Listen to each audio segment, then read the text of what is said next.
Who did Cain really marry?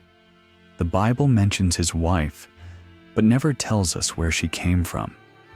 It's a mystery that's puzzled believers for generations. And what if the silence isn't an accident? What if hidden in this gap is a message, not just about the past, but about God's plan for all of us? The truth might be deeper than we ever imagined. And once you see it, you won't read Genesis the same way again. The Bible tells us Cain had a wife, but says almost nothing about her. Why does her story matter? Because it opens a door to deeper questions about the beginning of humanity, God's plan, and the stories Scripture doesn't fully explain. This isn't just about ancient history. It's about what these missing pieces might reveal about your own walk with God and the hidden patterns written into the very first chapters of Genesis. Let's begin.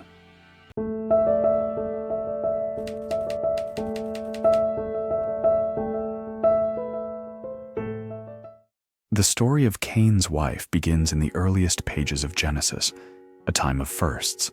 Adam and Eve had been cast from Eden. Their sons were building the first pieces of human history. Cain, marked by his sin, became a wanderer. Yet somehow, he found a wife. But who was she? Where did she come from? And what does her presence say about the world outside Eden? This part of the Bible raises more questions than it answers. Were there other people, other families?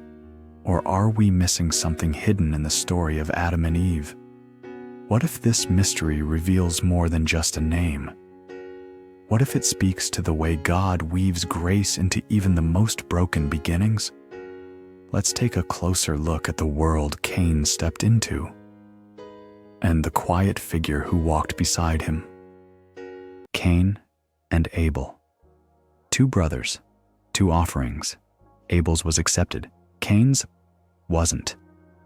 That one moment sparked the first crack in the human story. Jealousy, comparison, pain. God saw it coming. In Genesis, he warns Cain with a voice that feels both loving and firm. Sin is crouching at your door. It desires to have you, but you must rule over it. It's one of the Bible's first warnings about the power of emotion and the weight of choice. Cain stood at a crossroads. He could have chosen light. Instead, he gave in to the darkness rising inside him. The field that once grew food now held the first spilled blood. But this isn't just about Cain.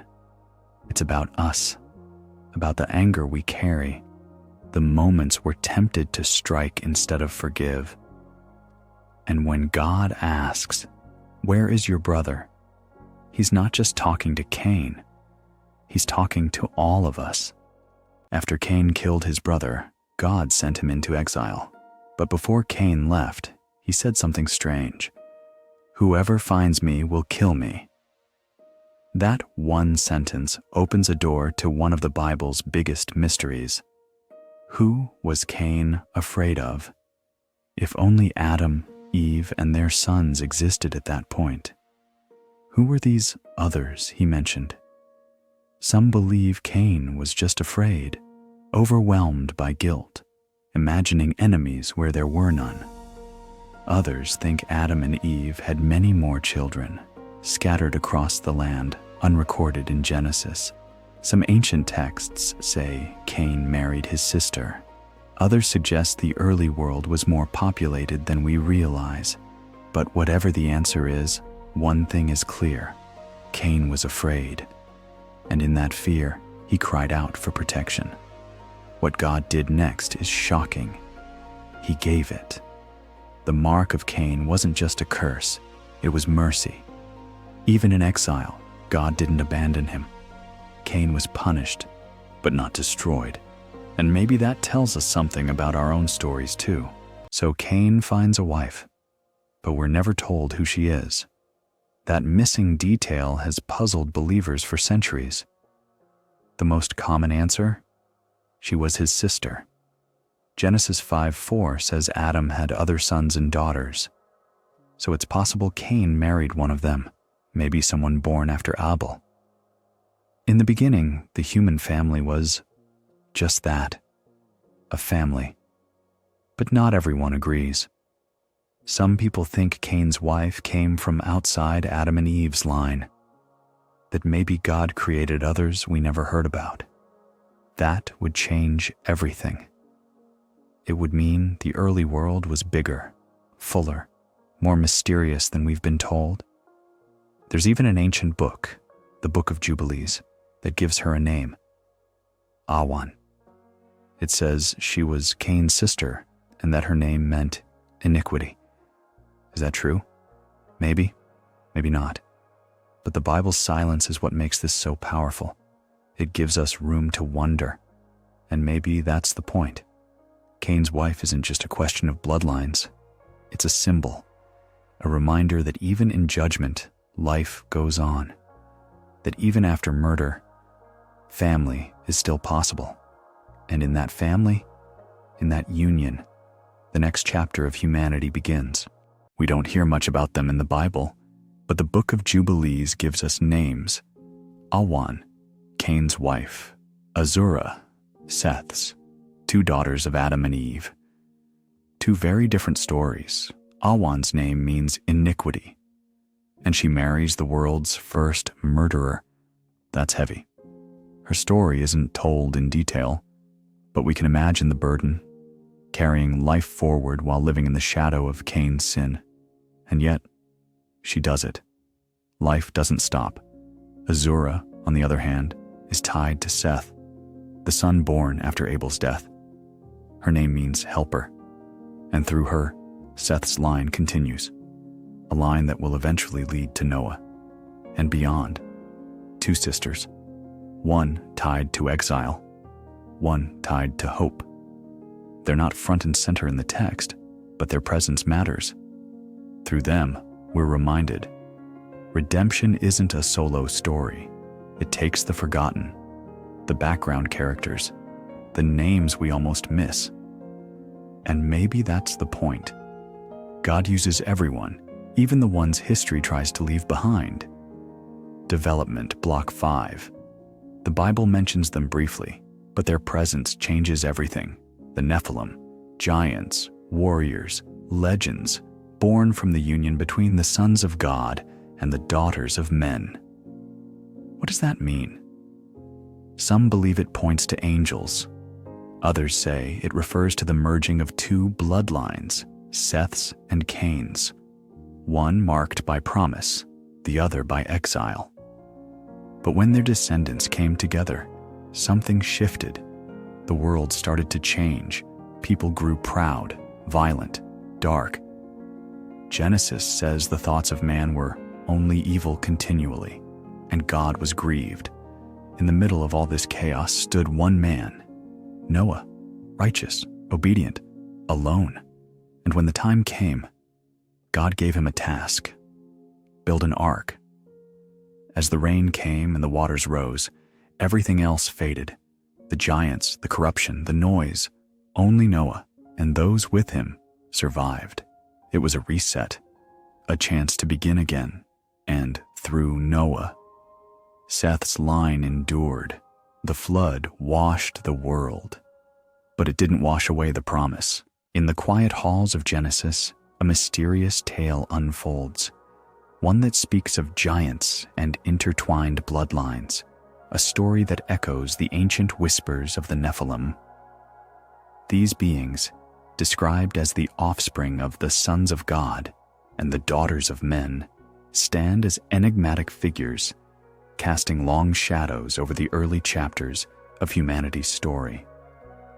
As we delve into this mystery, we find ourselves at the crossroads of divine and mortal realms, where the descendants of Seth and Cain converge, altering the course of history. The line of Seth, a lineage of promise and divine favor, stood in stark contrast to that of Cain, whose legacy bore the mark of exile and sin.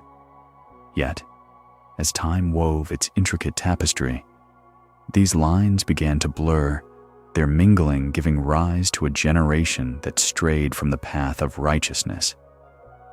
The Nephilim, often seen as giants both in stature and in renown, emerged as a testament to the consequences of this union.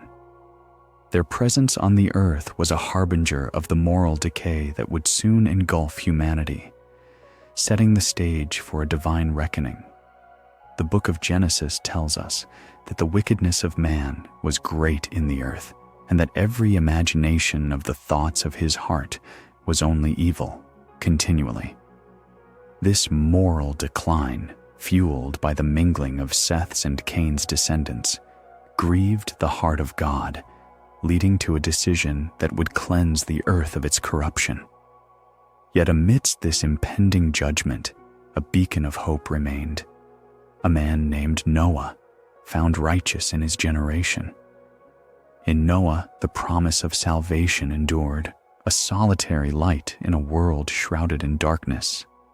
Noah's story, a narrative of faith and obedience, unfolds against the backdrop of a world teetering on the brink of destruction.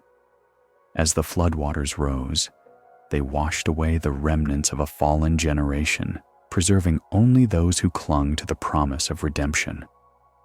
In the ark, a vessel of divine grace, Noah and his family carried the seeds of a new beginning, a testament to the enduring mercy of God. Through them, the lineage of Seth found its renewal, a chance to restore the covenant that had been tarnished by the sins of the past. As we reflect on this profound narrative, we are reminded of the delicate balance between divine justice and mercy.